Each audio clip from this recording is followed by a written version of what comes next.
E o torcedor rubro-negro começou a sexta-feira respirando aliviado. Depois de tanta tensão na fase de grupos da Libertadores, o Flamengo enfim mostrou a sua força e venceu por 2-0, garantindo não só a tranquilidade na classificação, mas também a chance real de terminar em primeiro lugar no grupo. Foi aquele tipo de vitória que traz paz e esperança e até deixa um sorriso no rosto do torcedor que andava preocupado com o desempenho da equipe. E olha, não foi só dentro de campo que o Flamengo deu show, não. Fora das quatro linhas, o clube também movimentou o noticiário ao anunciar uma parceria com nada mais nada menos que a Netflix, uma das maiores plataformas de streaming do planeta. A gigante global estampou um grafite no muro da Gávea, promovendo o documentário do Vinícius Júnior, o Baila Vini, o melhor do mundo fora o baile, bem no lugar onde o jovem atacante deu seus primeiros passos no futebol. Foi uma jogada de mestre, tanto para a Netflix quanto para o Flamengo, que mostra mais uma vez como está se posicionando entre os grandes também no mercado. Mas vamos voltar ao campo. A vitória de ontem não foi só importante pelos 3 pontos, ela mexeu diretamente com a configuração do grupo. Agora a situação tá assim, o Central Córdoba lidera com 11 pontos e 3 gols de saldo, enquanto o Flamengo e a LDU estão empatados com 8 pontos, com o rubro-negro à frente no saldo de gols.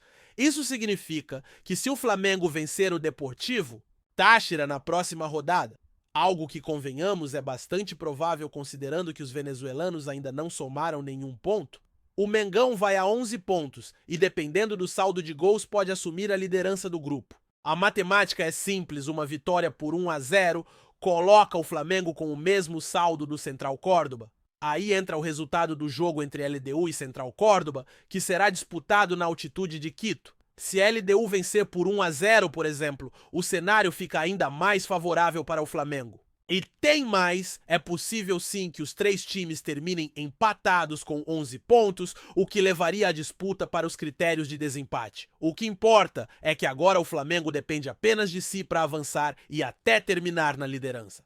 E não tem moleza não. O próximo compromisso é no Maracanã com a obrigação de vencer e, se possível, fazer saldo. O adversário está eliminado, mas isso não pode ser desculpa para relaxar. O foco precisa ser total, a concentração no máximo. O Flamengo precisa entrar em campo com seriedade, jogar como se fosse uma final. O torcedor quer ver raça, quer ver entrega, e o time sabe muito bem o que precisa fazer.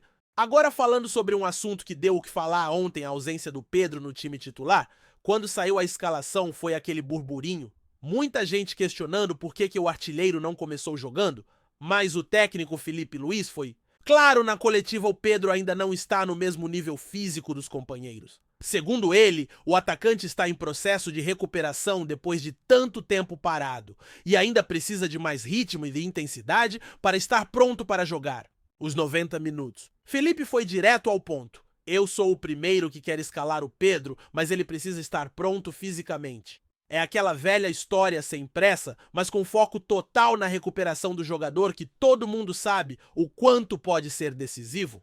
Mudando de assunto, a sexta-feira também foi marcada por uma bomba nos bastidores do futebol brasileiro. Edinaldo Rodrigues foi afastado novamente da presidência da Confederação Brasileira de Futebol por decisão da Justiça do Rio de Janeiro, e de forma interina, quem assume o comando da entidade é Fernando Sarney.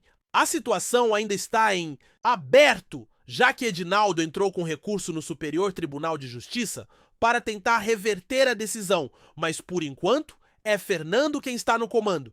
Esse tipo de instabilidade na CBF não é bom para ninguém, ainda mais em ano de Copa. América, onde a seleção precisa de estabilidade e foco total. Carlo Ancelotti, que foi anunciado como futuro técnico da seleção, já afirmou que seu contrato é com a CBF e que, independentemente de quem estiver no comando, ele vai cumprir o acordo.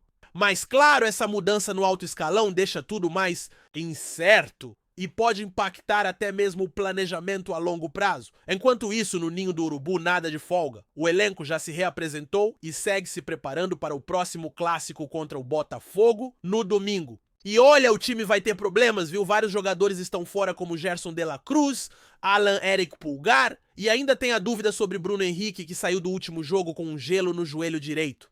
Tomara que não seja nada grave e que ele possa estar em campo, porque vai fazer falta. Contra o Botafogo, o Flamengo tem que entrar com sangue nos olhos. O torcedor tá cansado de perder clássico no Brasileirão e quer ver uma vitória com autoridade daquele jeito que só o Flamengo sabe fazer. Agora o foco vira totalmente para o clássico de domingo contra o Botafogo. E não é só mais um jogo no calendário, não. É aquele tipo de confronto que mexe com o coração do torcedor, que carrega uma carga emocional absurda e que nos últimos tempos tem trazido mais dor de cabeça do que alegria para o rubro-negro. O torcedor está cansado de verdade, cansado de ver o Flamengo tropeçar justamente contra o rival alvinegro em pleno Campeonato Brasileiro. Não dá mais para aceitar uma postura apática, não dá mais para entrar em campo desligado. O Flamengo precisa encarar esse jogo como uma final com sangue nos olhos e garra do primeiro ao último minuto, porque a paciência da torcida tem limite. Só que o cenário não é dos mais favoráveis. A lista de desfalques é grande e pesada. Gerson está fora. De La Cruz também. Eric Pulgar não joga. Alan segue indisponível e ainda tem a preocupação com Bruno Henrique, que saiu do último jogo com gelo no joelho direito. A imagem dele mancando com expressão de dor deixou o torcedor ainda mais apreensivo. A gente sabe o quanto ele é decisivo em jogos grandes, o quanto sua explosão e presença ofensiva fazem diferença. Se ele não puder jogar, é mais uma peça importante fora do tabuleiro. E aí a comissão técnica vai ter que se virar nos 30 para montar um time competitivo com intensidade e que saiba lidar com a pressão. Porque pressão é o que não vai faltar. O torcedor vai cobrar dentro e fora do estádio. Vai cobrar atitude, vai cobrar entrega. Não adianta entrar em campo de salto alto achando que a camisa vai resolver sozinha. Clássico se ganha na raça, no detalhe, na vontade de fazer história. E a verdade é que o Flamengo tem elenco para isso. Mesmo com os desfalques, o grupo é forte, tem alternativas. A questão é mostrar isso em campo. Jogadores como Arrascaeta, Pedro Cebolinha, Fabrício Bruno, David Luiz precisam assumir o protagonismo. Esse é o tipo de jogo onde líderes aparecem, onde os caras que carregam o peso da camisa precisam se impor. E por falar em Pedro, a situação dele continua sendo tema quente. Desde que saiu a escalação contra o último adversário, a torcida ficou em cima querendo entender por que ele não foi titular. Felipe Luiz, que agora comanda a equipe, deu uma explicação direta e honesta. Disse que o centroavante ainda não está no mesmo nível físico dos demais jogadores que vêm de um longo período parado e precisa recuperar a forma. E isso é algo que pesa. Não dá pra jogar um atleta abaixo do ritmo no meio de uma Libertadores ou num clássico contra o Botafogo, porque a intensidade desses jogos exige o máximo. Felipe foi claro, ele quer contar com Pedro, sabe, do talento, sabe, do faro de gol, mas também entende que precisa preservar o jogador para tê-lo inteiro quando mais precisar.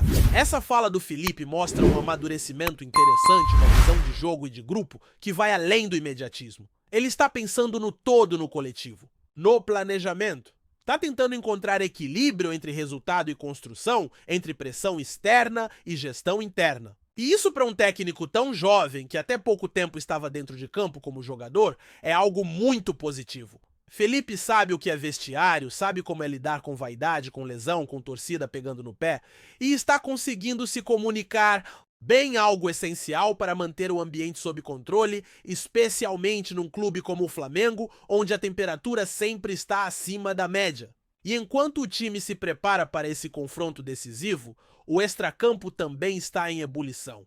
A saída de Edinaldo Rodrigues da presidência da CBF movimentou os bastidores do futebol brasileiro. Pela segunda vez, ele é afastado judicialmente, e agora quem assume interinamente é Fernando Sarney. A situação ainda está nebulosa. O Edinaldo recorreu da decisão e tenta voltar ao cargo, mas enquanto isso, o comando da confederação muda de mãos mais uma vez. E essa instabilidade não ajuda em nada. A seleção brasileira vive um momento de reconstrução, se preparando para novas competições com Ancelotti já confirmado como próximo técnico, e essa troca de comando só atrapalha. O próprio Ancelotti já falou que o contrato dele é com a CBF, independentemente de quem estiver no comando, e que vai cumprir o acordo. Mas ainda assim, essas idas e vindas nos bastidores criam um clima de incerteza, tiram o foco do campo, geram dúvidas sobre o futuro da entidade e, por consequência, da seleção. Enquanto isso, o Flamengo segue tentando se posicionar também fora de campo e a nova parceria com a Netflix mostra exatamente esse movimento.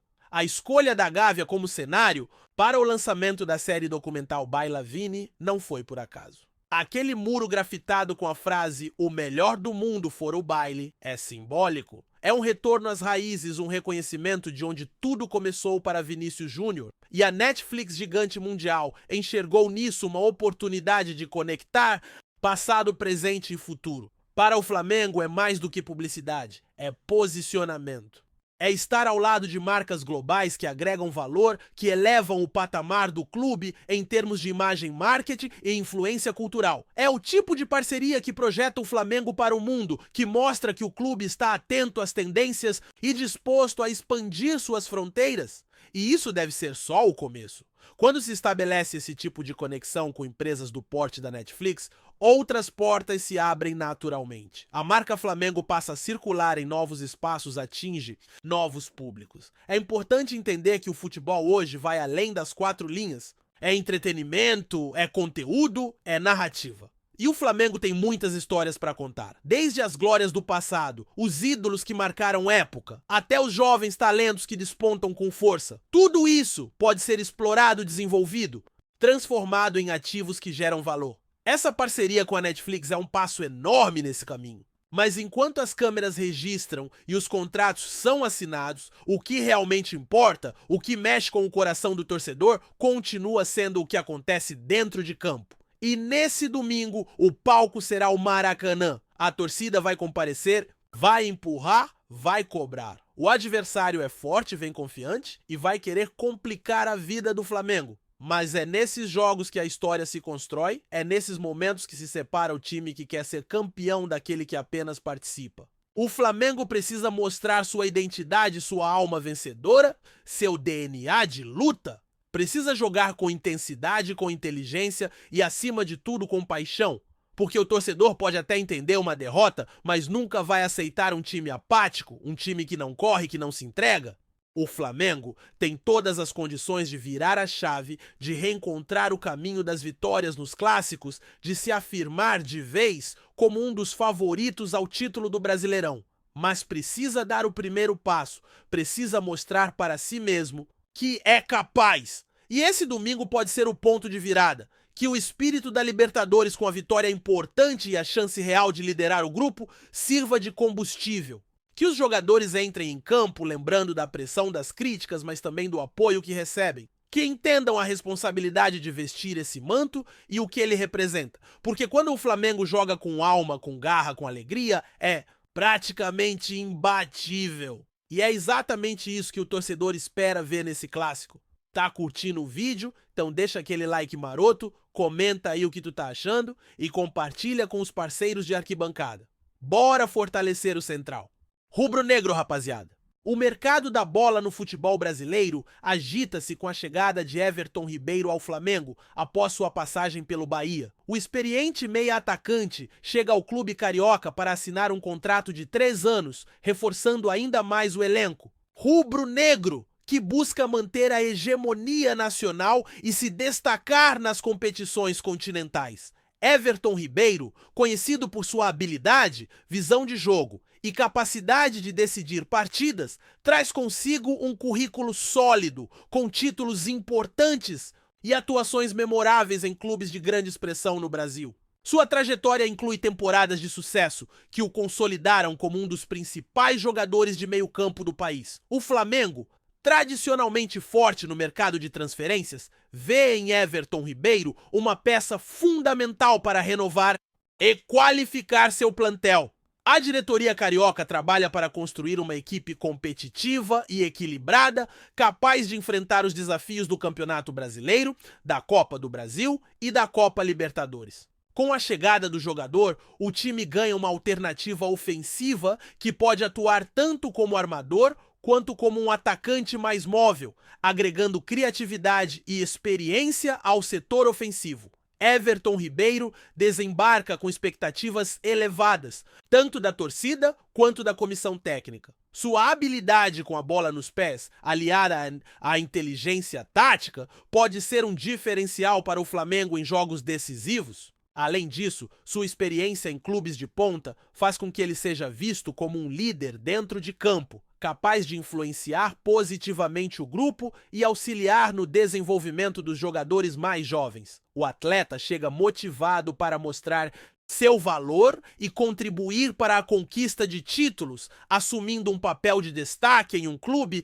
que vive um momento de grandes ambições. No Bahia, Everton Ribeiro deixou uma boa impressão, demonstrando qualidade técnica e profissionalismo. Sua saída marca o fim de um ciclo importante para o meio-campista, que agora terá o desafio de se adaptar ao ambiente intenso e exigente do Flamengo. Clube com uma das maiores torcidas do país e presença constante na mídia esportiva. A adaptação ao novo clube será fundamental para que o atleta possa render o máximo e justificar o investimento feito pela diretoria flamenguista. Este movimento no mercado reforça a tendência dos grandes clubes brasileiros de buscarem reforços experientes para fortalecer suas equipes, principalmente em posições-chave como a do meia-atacante. A expectativa é que Everton Ribeiro contribua para elevar ainda mais o nível do Flamengo, que continua buscando manter sua posição de destaque no cenário do futebol nacional e internacional. A torcida já começa a sonhar com as jogadas e gols que o jogador pode proporcionar, enquanto a diretoria e comissão técnica planejam o melhor uso do seu talento ao longo dos próximos 3 anos de contrato. Sem dúvidas, a chegada de Everton Ribeiro ao Flamengo é um dos destaques da temporada e promete agitar ainda mais o futebol brasileiro. É isso, família! Valeu demais por acompanhar até aqui. Se ainda não se inscreveu, tá moscando, hein? Ativa o sininho para não perder nenhum. Papo de Mengão Raiz. Aqui é Central Rubro Negro, aqui é Flamengo até morrer. Tamo junto!